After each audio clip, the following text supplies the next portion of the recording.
I know some of you are thinking it and just getting ready to type it in the comment section. I wish I had money to invest in a CNC milling machine. Must be nice. What's up, everyone? Welcome to Lowered Expectations. Thanks for lowering your expectations and hanging out with me here. I do appreciate it. If you follow either of my YouTube channels, that being this channel, Lowered Expectations, or my Joel Arsenault YouTube channel where I do mostly jet ski stuff, you will have almost certainly heard me talk about building a CNC milling machine, or seen little bits of it in the background. Well, this is an exciting video because it is the first in a series of videos where I will be doing exactly that. I plan on documenting this whole build, everything from the unboxing, which you will see today, to building a milling machine frame, a chip pan, an enclosure, a flood coolant system, putting all of the electronics into an enclosure, installing a ball screw conversion kit, servo motors, all of that stuff. And if you don't know what half of that is, don't worry, because not too long ago, neither did I. Some of the videos in this series have already been filmed, like the unboxing of the mill, the building and supporting of the frame, and a few other little things. But if you have questions about anything in this series, anything in this build, please let me know in the comment section down below and I will do my best to answer you. If you have recommendations, I would be happy to hear those as well, because not only is this my very first CNC milling machine build, I have never even used a CNC milling machine before, so I'm going to need a lot of help. I want to give a huge thanks to Charles Bennett for being my latest Patreon supporter. Thank you, Charles. Your donation was completely unexpected and quite honestly a little bit mind-blowing. A big thanks also to all of my Patreon supporters. I appreciate all of you and I really enjoy chatting with you guys over there. If you guys are interested in supporting me on Patreon, there is of course a link in the description below. I realize this intro is getting a little bit long, so I'll try to be quick with this, but I do have something to say because I know some of you are thinking it and just getting ready to type it in the comment section. I wish I had money to invest in a CNC milling machine. Must be nice. Well, the truth of the matter is I do not have money to invest in a CNC milling machine, but I did it anyway. You may remember I had a classic Austin Mini parked in the corner of my garage for many years.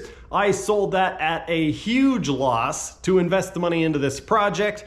That money is all long gone and I have now invested a bunch of my own money into the project. As of the recording date of this video, I have invested over $13,000 and there is a lot more to come. I am not crying about this. I'm not looking for your sympathy, but if you can help out in any way, I would appreciate it. Leaving a like on the video, getting involved in the comment section, clicking on a Viver link anytime you see it, and of course, if you can, support me on Patreon or pick up something on Teespring.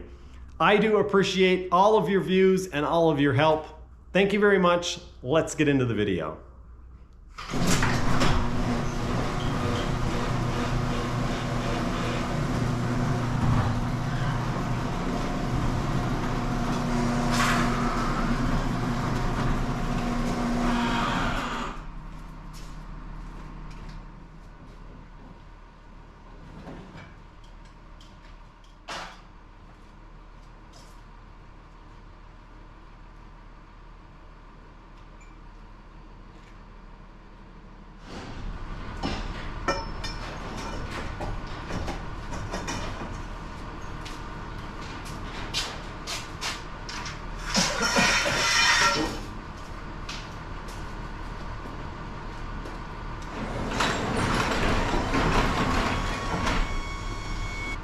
Push, I will help you. No, it's okay. Very good? Yeah, okay. The power of leverage, my friends. I believe it was Archimedes who said, with a long enough lever, I could move the world.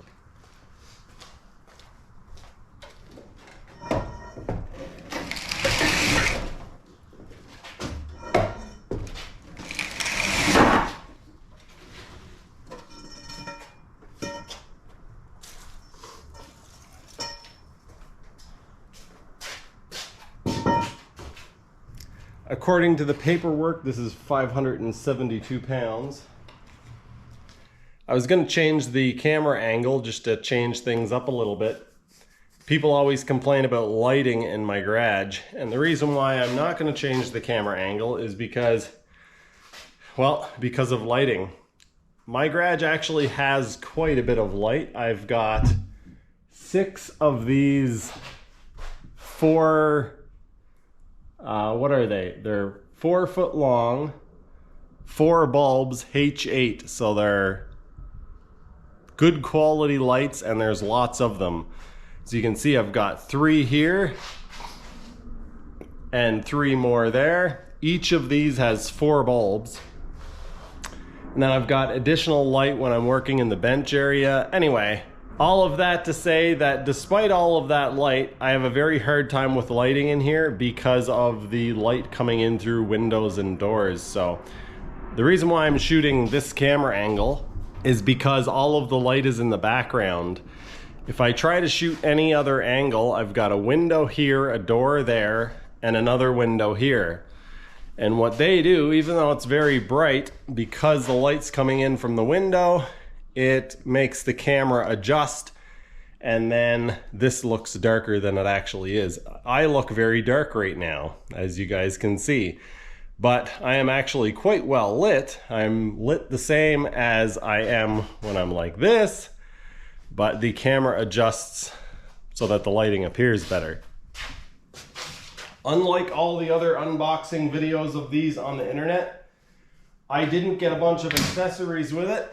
I didn't get a bunch of extras. I just got the mill, so there shouldn't be anything in here except for the mill. I think I will cut this up into more manageable sizes.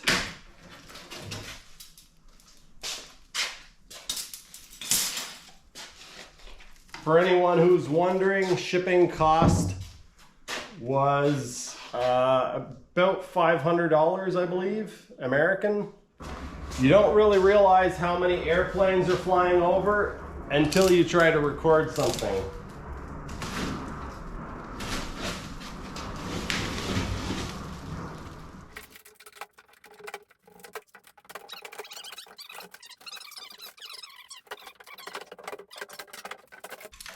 Oh, first look at it, folks. First look at it. Let's try not to get staples in our feet. We'll take this outside right away. And I will get, It's good thing it's packaged well because they run that awful close to the side. First look at the new mill. I'm going to leave the plastic on it until I get the wooden crate completely off because I don't want to be dropping dust and crud all over it. Although it's going to be completely cleaned off before it ever gets used. I also currently don't have power for this in my garage. I need to put in another plug, and I only looked last night and realized that on my breaker panel I don't have a free spot on my breaker panel. So I don't know what I'm going to do there. I might have to put in a sub panel.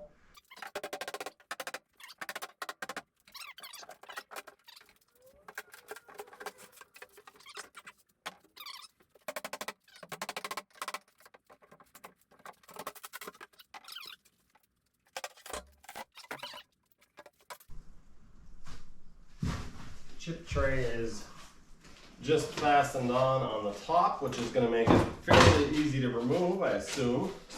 All I need to do is pull out on the bottom a little bit.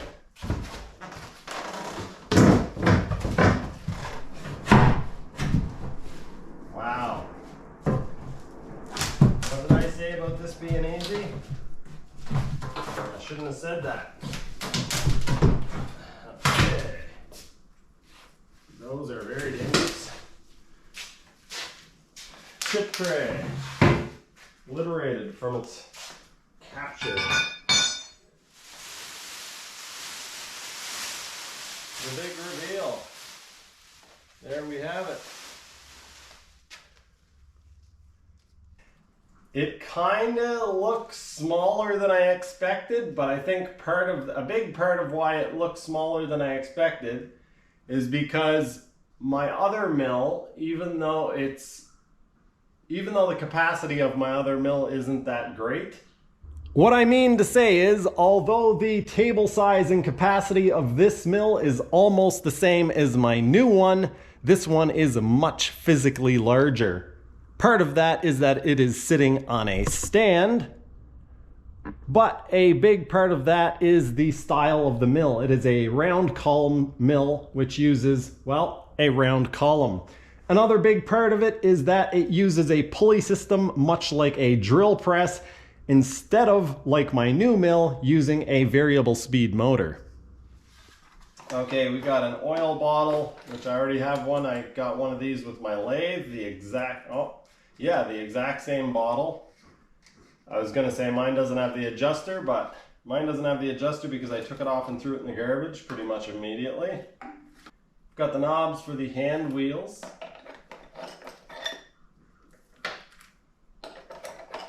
We've got the drawbar, which holds the tools in. That goes in through the top and screws into your R8 collets.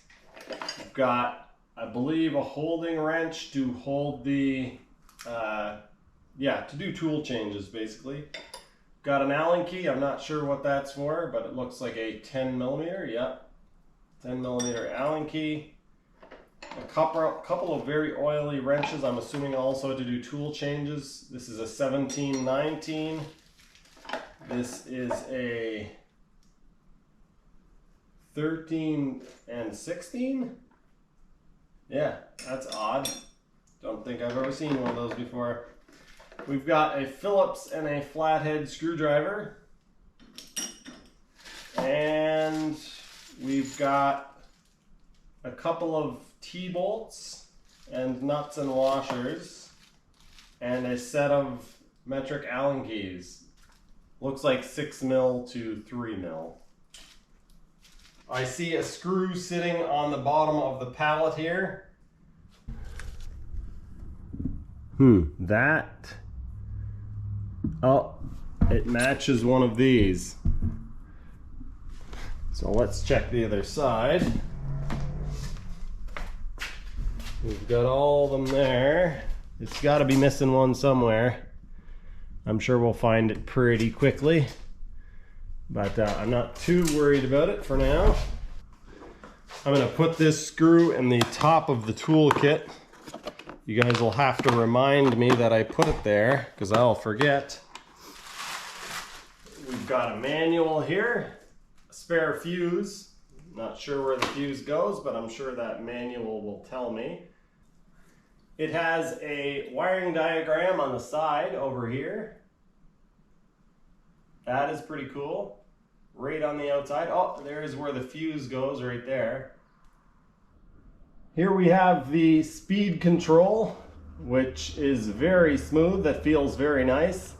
We have the forward and reverse, which is a ka-chunk switch. That feels the way that it should. The emergency stop button, which, yep, there you go. That's how it works. And then the on and off button, we have a digital readout for the speed control, so it tells you how fast the spindle is turning. And over here we have a digital readout for the Z-axis, or sorry, the Z-quill. With this one, if I want to raise and lower the head, I don't lose my 0 point. So basically this has a scale along the side. I loosen some ways there. I loosen the way locks, and then I turn this handle and I can raise the head exactly, say, 4 inches, and then I can change a tool, and then I can lower the head exactly 4 inches. And when I do that, the head will be in the same orientation radially, would that be the word? It's not going to move left to right, or it's not going to swing left to right. Where the round column mill would swing left to right if you loosened the column. There's a very thick coating of grease on the, Y-axis, which is nice. I like the fact that this comes with some nice way covers. I was looking online to buy some, but it already has the accordion style on the Z-axis, and it has a nice one on the back of the Y-axis, I guess it is. I think it's X left to right, Y front to back, and Z up and down. Now that I have my Precision Matthews PM-30MV out of the crate, I'm going to walk you guys through some of the specifications, starting with the brushless DC motor. This has a brushless DC motor that has a variable speed control, and while that may not seem special to many of you, the competitors to this quite frequently use either a belt system like my old mill, where you actually have to move pulleys and change belts like a drill press to change the speed. And that is not terribly convenient, and it is also much more bulky. Some of the Grizzly competitors, the brand Grizzly, use gears set up, so they use multiple gears in the head of the mill, and some of those actually have plastic gears that tend to break around the keyways, especially if you're using bigger cutters or doing heavier cuts. This is also much quieter than those, so also a bonus. Because I'm converting this over to a CNC milling machine, I didn't get any extra bells and whistles, but even the most basic unit comes with a quill DRO. So the Z-axis here uses a dial that reads in thousandths and also a scale along the side, but you also have a quill DRO. I can turn this on. The camera probably can't pick that up, but it is zeroed, and I can drill down 500 thousandths or 602 thousandths, or you can switch it over to millimeters, and I can drill down 15.31 millimeters or whatever I want. I will likely never use this feature because I am converting this over to a CNC milling machine, but this does have a fine feed on the Z-quill as well as the drill press type feature. So if you want to use this as a drill press, you put something on the table and you use this handle till your heart's content. If you want to know somewhat accurately how deep you're drilling, there is a dial on the side here. You can look at that and read those graduations to see how deep you're actually going. If you want to go much more accurate than that, you can look at the Z-DRO. You can turn this on and actually read by thousandths, or I think a tenth of a millimeter, how deep you're drilling. But if you want to control how fast you're actually drilling or how far you're drilling, you can actually turn this knob in, which engages a clutch, and then this knob here will feed the Z-quill very slowly. I don't know if you guys can even see, but that is feeding down. I mentioned earlier that this has a variable speed brushless DC motor, but I completely glazed over the fact that it is a 2 horsepower motor that is variable between 50 and 3000 RPM. It requires 220 volts at a minimum of 10 amps, which means I am going to have to upgrade the wiring in my garage. That will be the subject of another video. The usable table size is 33 inches this way by 8 1/4 this way. And the maximum distance between the table and the spindle nose is 17 inches, meaning that the largest piece you can fit in there is, you guessed it, 17 inches. The spindle uses a R8 taper, which is very nice, and that's all I have to say about that. The travel specifications on this mill are as follows. The X, or left and right, is 23 inches. The Y, or forward and back, is 8 3/4 inches, and the Z, or up and down of the head, is 14 inches plus an additional 3 inches with the drill quill. I am not affiliated with Precision Matthews in any way. They have no idea that I'm making this video. Why would they? But I can absolutely recommend this product. Not only is it a good product that came shipped in a timely manner and came packaged very well, but also the people over, or the person over at Precision Matthews, I believe the owner's name is John, was very pleasant to work with. He answered his emails very quickly, got back to me with a quote very quickly, was accurate, and didn't add a whole bunch of extra fluff. If you're thinking of purchasing one of these for yourself, I would recommend checking out their website. They have all sorts of details there. And if you can't find what you're looking for, give them an email. They are very quick to respond. I got the bare bones mill because I'm converting it to CNC and I didn't want a bunch of extra stuff that I would just end up taking off. But they do offer a power cross feed as well as a DRO and a whole bunch of accessories. There you have it, folks. That is my unboxing of the Precision Matthews PM-30MV. I am really excited to get on with this project and eventually start making parts and pieces with this thing, because that is the end goal. It is going to be a lot of fun along the way, and I hope you guys join me. I hope that you enjoyed this video, and I hope that you're not only excited about this project, but excited to see what I create with this milling machine once it is completed. If you did like what you saw, please remember to leave a thumbs up on the video, and if you want to see more of this project, be sure to subscribe. If you want to support me, you know by now, all the links in the description below. That is going to do it for this one. Thank you so much for watching, and I will see you next time. Now, I need to build a bench for this. Maybe I'll go and buy material today.